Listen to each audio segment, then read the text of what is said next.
Drastic. I only have one, and that's all I'm keeping it. So I got up here last week, and for the first time in a while, I made a joke about my divorce, and my mom was actually the only person that got offended. I could not figure out why. Mom was like, AJ, I'm so proud of you, but maybe you should think about that whole blind dating thing. And this is coming from the woman who's actually been on Blind Date herself. Do you guys remember that TV show?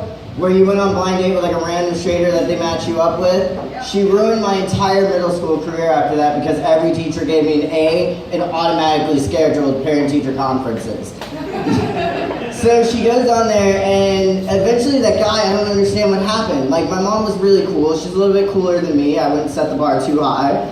But she goes on there, and somewhere through the date, the guy just breaks out in like a barrel of sweat. Like, you would think he went to the bathroom with an 8-ball of Coke and then walked into a room where Chris Humphries was standing there, and he was holding a bottle of wine coolers and a fucking red box DVD of My Little Pony.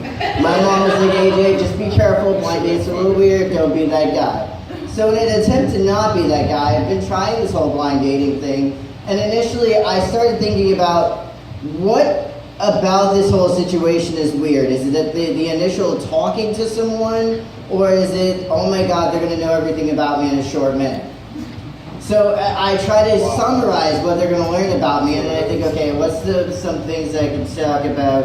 And then I go, oh wait, recently one of my family members went to federal prison, which is kind of like a thing. And then they're like, what are you going to jail for? And I'm just like, oh, well shit, white collar crime is not as cool as murdering somebody. So I make up something, I go, he stole someone's Netflix password for 6 months. And it works.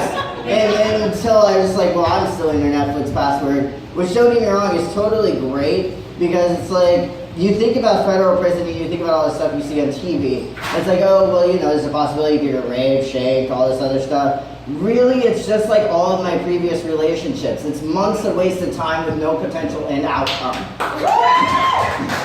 Like, literally, I have an ex that she's so crazy that if I called her in a rocket jettisoning towards the sun and I only had one collect phone call, I would call her, she would accept the call to just be like, well, fuck you, and hang up the phone. So my mom was like, you know, just don't worry. I know you've had some terrible relationships, but be careful. Now, I think she says that because a few weeks ago, my mom thought she was being abducted by aliens, and in actual fact, she stood there for 6 minutes on the camera of what I believe was just a government aircraft. I think they changed their mind because they found that blind date video and decided that she was too crazy. So instead, they wrote her a message in crop circles that said, next time your son calls you collect, please answer the fucking phone because he's having problems on a blind date. Alright guys, that's all I got. I hope you have a great rest of your night. Thank you for coming out.